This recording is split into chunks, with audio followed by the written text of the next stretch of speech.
इसीलिए हम आज़ादी को हासिल करने में कामयाब हो गए। तो ऐसा एक महत्वपूर्ण स्टेट है, ऐसे स्टेट में हम को जरा ये 24 वर्ष से धक्का लगा है कांग्रेस को, और यहाँ पर आज नवीन पटनायक जी 24 वर्षों के लंबे कार्यकाल उनकी बहुत बड़े अरसे से काम कर रहे हैं, लेकिन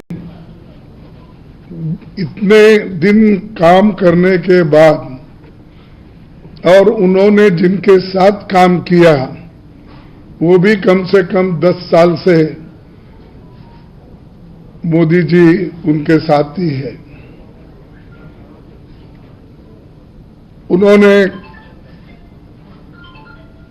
इस राज्य के भलाई के लिए एक होकर काम कर रहे हैं, ऐसा हम पहले सोचे थे, लेकिन वो खरे नहीं उतरे। वो अब उनका एक दूसरे का जो ओपनली झगड़ा चल रहा है उससे मालूम होता है कि हमारे उड़ीसा स्टेट का कितना नुकसान हुआ, क्योंकि बगैर बात करे तुम लोग अंदर से ही एक होकर अपने तख्त की हिफाजत करने के लिए जो कोशिशें की, लेकिन उसका फायदा लोगों को नहीं हुआ। और आमतौर पर यहाँ उड़ीसा में भीषण बेरोजगारी है, दूसरा बेतहाशा महंगाई है। आपको तो मालूम है देश में महंगाई का एक बहुत बड़ा मुद्दा हमने उठाया है, और यहाँ पर भी और भी महंगाई ज्यादा है। उड़ीसा की पहचान सस्ते मजदूर मुहैया कराने वाला राज्य के रूप में जाना जाता है। उन्होंने बना दिया, वो सब ये लोगों ने बना दिया। यहाँ पर इतना नेचुरल रिसोर्सेस है, और यहाँ का रिसोर्सेस बाहर जाके बड़े बड़े कारखाने बनते हैं, बड़े बड़े यानी एम्प्लॉयमेंट मिलने के जो आसार बाहर होता है, यहाँ पर वो नहीं मिलता। इसको अगर दूर करना है तो हम ये दोनों सरकार को बदलना होगा। और तीसरा, खास करके ये चिटफंड और खनन घोटाले के कारण उड़ीसा सरकार की पहचान एक भ्रष्ट सरकार के रूप में है। तो इसीलिए हम जो बीजेडी को पहले वक्त जो हमने एक यहाँ के लोगों ने जो चांस दिया, शायद अब इस बार लोग देने वाले नहीं हैं, और इसके लिए बीजेपी और बीजेडी दोनों बराबरी के रिस्पॉन्सिबिलिटी उनकी है। और तीसरा, युवाओं में भीषणतम बेरोजगारी तो बढ़ रही है, लेकिन इधर उन्होंने कोई ध्यान नहीं दिया।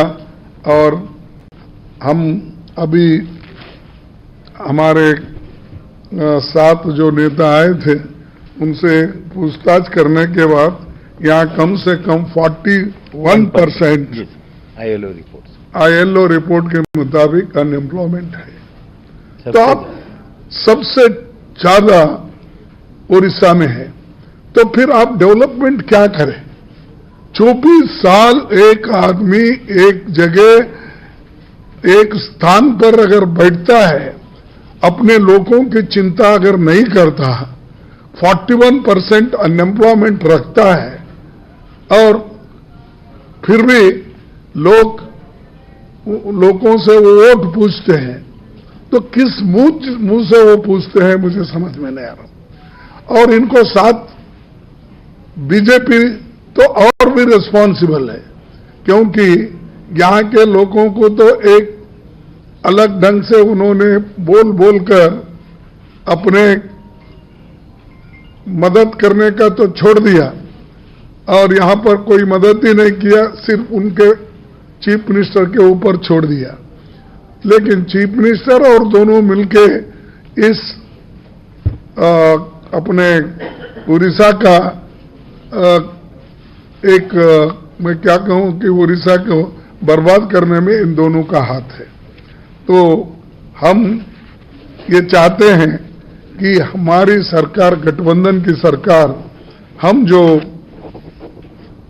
एक लड़ाई लड़ रहे हैं, ये तो लड़ाई इसके लिए है कि डेमोक्रेसी को बचाने के लिए, संविधान को बचाने के लिए, और एक होकर इस देश को रखने के लिए, और तीसरा कि जो आज कल हेट स्पीचेस करके समाज में जो डिवीजन कर रहे हैं मोदी साहब, तो उसके खिलाफ भी हमारी लड़ाई है।